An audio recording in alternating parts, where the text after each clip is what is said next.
আসসালামু আলাইকুম ওয়া রাহমাতুল্লাহি বারাকাতুহু। আজকে আমরা সিফাত সম্বন্ধে আলোচনা করব। আমরা ইতিমধ্যেই মাখরাজ 17খানা যে মাখরাজ ছিল সেই সম্বন্ধে আলোচনা করেছিলাম। আজকে আমরা নতুন বিষয়, সেটা হচ্ছে সিফাত। সিফাত সিফাত সম্বন্ধে আলোচনা করব। সিফাত মানে হচ্ছে হরফের বৈশিষ্ট্য। সিফাত মানে হচ্ছে হরফের বৈশিষ্ট্য। এবার সিফাতের প্রকারভেদ জানবো আমরা। সিফাতের প্রকারভেদ অনেকটা আছে, বুঝতে হবে ভালো করে আমাদের। তো প্রথমত সিফাত দুই প্রকার: সিফাতে লাজিমা, সিফাতে আরিদ। সিফাত দুই প্রকার: সিফাতে লাজিমা, সিফাতে আরিদ। এবার সিফাতে লাজিমা যেটা, সিফাতে লাজিমা আবার দুই প্রকার: সিফাতে মুতাদদ্দা আর গয়রে মুতাদদ্দা। সিফাতে লাজিমার দুটো ভাগ: মুতাদদ্দা, গয়রে মুতাদদ্দা। আবার মুতাদদ্দার হচ্ছে 5 জোড়া। মুতাদদ্দা হচ্ছে 5 জোড়া। 5 জোড়া। প্রথম জোড়া হচ্ছে হামস আর জাহার, দ্বিতীয় নম্বর সিদ্দা, রিখওয়া, তৃতীয় নম্বর ইস্তিআলা, ইস্তিফাল, 4 নম্বর হচ্ছে ইতবাক, ইনফিতাহ, আর পঞ্চম জোড়া হচ্ছে ইজলাক আর ইসমাত। এই 5টা হচ্ছে মুতাদদ্দা, সিফাতে লাজিমার মুতাদদ্দা। আর গয়রে মুতাদদ্দা হচ্ছে 8টি। গয়রে মুতাদদ্দা হচ্ছে সিফাতে লাজিমার গয়রে মুতাদদ্দা হচ্ছে 8টি।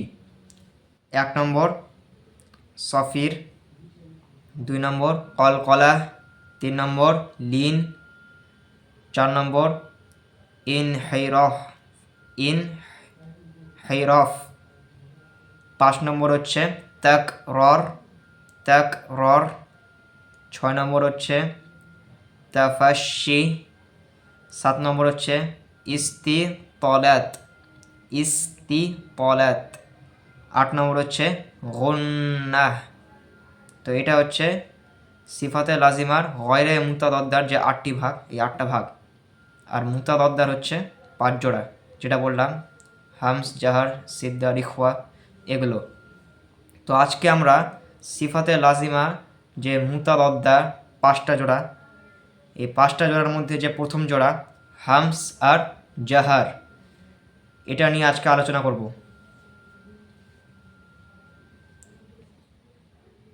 তাহলে প্রথম জোড়া হচ্ছে হামস আর জাহার। তো আমরা সাইডে স্ক্রিনে দেখব, লেখা আছে যে হামস অর্থ হচ্ছে নরম। হামস অর্থ হচ্ছে নরম। এই সিফাতের হরফগুলো আদায় করার সময় তার মাখরাজে আস্তে ধাক্কা লাগার কারণে শ্বাস জারি থাকে এবং আবার ছোট বা নরম হয়। তাহলে হামস মানে হচ্ছে নরম, মানে নরম করে আমাকে পড়তে হবে হামসের হরফে। এবার সংজ্ঞাটা কি বলছে, যে এই হামসের হরফ আদায় করার সময় তার মাখরাজে আস্তে ধাক্কা লাগার কারণে শ্বাস জারি থাকে, আবার ছোট অথবা নরম হয়। তাহলে বুঝতে হবে আমাদের এখানে হামস মানে নরম করে পড়া। মাখরাজে আস্তে করে ধাক্কা লাগার কারণে হরফ উচ্চারণ করার সময় মাখরাজে আস্তে করে ধাক্কা লাগার কারণে শ্বাস জারি থাকে, বাতাস জারি থাকে, আওয়াজটা কি হয়, তার জন্য নরম হয়।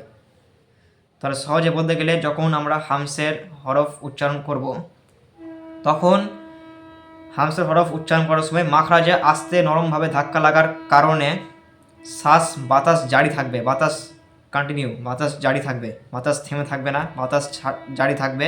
আর আওয়াজ কেমন, আওয়াজ নরম হবে। এটাই হচ্ছে হামস। তো হামসের হরফ হচ্ছে 10টি: ফা, হা, সা, হা, শিন, খ, সদ, সিন, কাফ, তা। তো এই 10টি হচ্ছে হামসের হরফ। এবার কীভাবে আমরা বুঝবো যে এটা মানে কীভাবে বুঝবো যে বাতাস জারি হচ্ছে, বলছি।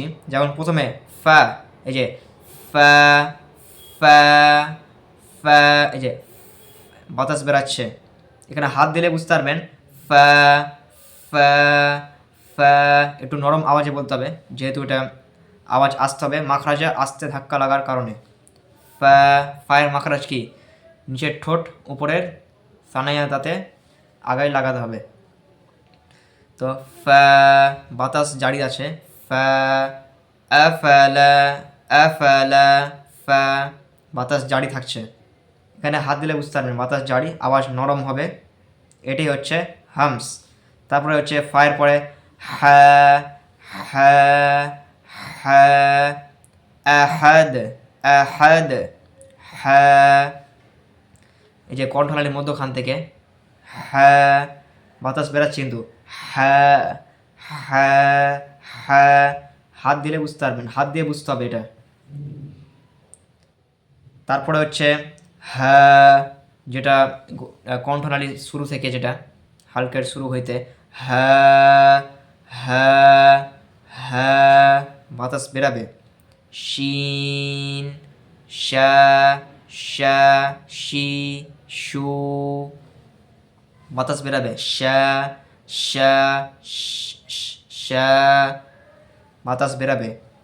খ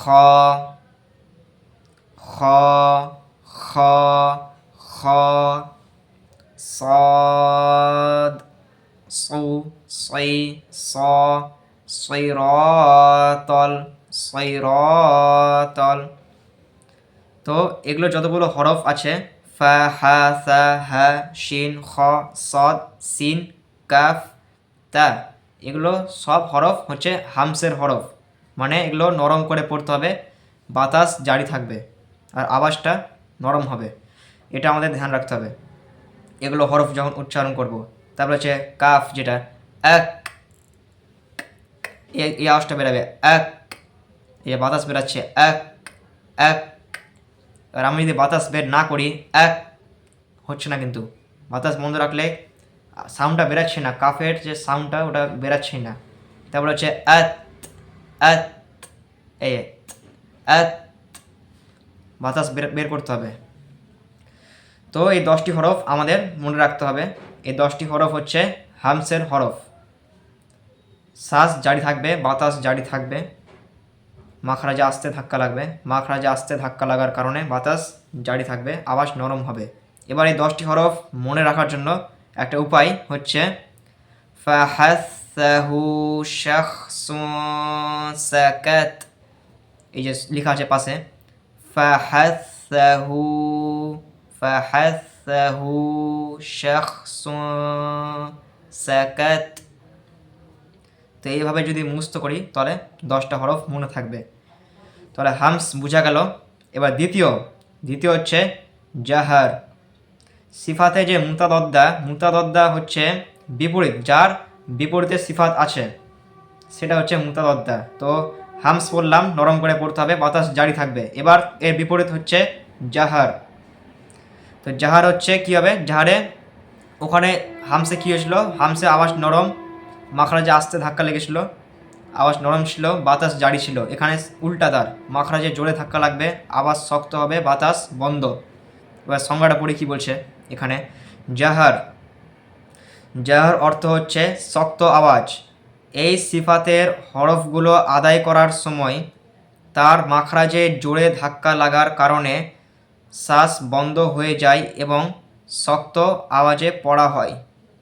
তাহলে যেটা বললাম আমি, হামসের ক্ষেত্রে আওয়াজ নরম ছিল, বাতাস চালু ছিল আর আওয়াজটা নরম ছিল, আর মাখরাজে নরমভাবে ধাক্কা লাগছিল, আস্তে ধাক্কা লাগছিল। এখানে উল্টো, এখানে বলে দিচ্ছে মাখরাজে জোরে ধাক্কা লাগার কারণে শ্বাস বন্ধ হয়ে যায়, জারি থাকে না, শ্বাস বন্ধ হয়ে যায় এবং আওয়াজ শক্ত হয়, সেটা হচ্ছে জাহার। তো হামসের হরফ 10টি ছিল, ফাহাসসাহু শাখসুন সাকাত। তো এই 10টি হরফ বাদে যে বাকি 19টি হরফ সেটা হচ্ছে জাহারের হরফ। তাহলে মনে রাখার উপায় কি? মনে রাখার উপায় হচ্ছে আমাকে হামসের হরফ জানলেই হবে, হামসের 10টা হরফ জানলেই হবে। এবার ওই 10টা বাদে যেগুলো 19টি বাসছে সেগুলি হচ্ছে জাহারের হরফ, যেমন আইন, র, মিম, ওয়াও, জা, নুন, কফ, কফ, এগুলো এখানে পাশে স্ক্রিনে দেওয়া আছে, যে মনে রাখার উপায়টা দেওয়া আছে, অনেক বড় আছে। তো এটা মুখস্থ করলে হয়ে যাবে। তো জাহারটা একবার দেখিয়ে দিই কীভাবে উচ্চারণ করতে হবে। তো জাহারে কি আওয়াজ শক্ত, আ, আইন, আ, বাতাস এই হাত দিয়ে দেখবেন বাতাস বেরাবে না, আ, কণ্ঠনালীর মধ্যখান, এটা আইনটা। আর আরেকটা বিষয় এখানে মাখরাজে, এটা মাখরাজ, কণ্ঠনালীর মধ্যখান, হালকের মধ্যখান। এই মধ্যখানে কি হচ্ছে, জোরে ধাক্কা লাগছে, আ, মানে জোরে ধাক্কা দিচ্ছি। আর হামসে কি ছিল, হামসে হা ছিল, হ্যাঁ। তো হায়ের ক্ষেত্রেও আমরা কি ধাক্কাটা আস্তে দিচ্ছি, এখানে মাখরাজে আস্তে ধাক্কা লাগছে, আওয়াজটা ছোট নরম হচ্ছে, বাতাস জারি। এখানে হচ্ছে আইন, আইন বলার সময় বাতাস বেরাবে না, আ, আ, আইন, আ'লা, সাব্বিহিসমা রাব্বিকাল আ'লা, আ'লা, বাতাস বেরায় না কিন্তু। আইন উচ্চারণ করার সময় বাতাস বেরায় না, বেরাচ্ছে না। আর আওয়াজটা কি শক্ত হচ্ছে, আওয়াজটা মাখরাজে জোরে ধাক্কা লাগছে।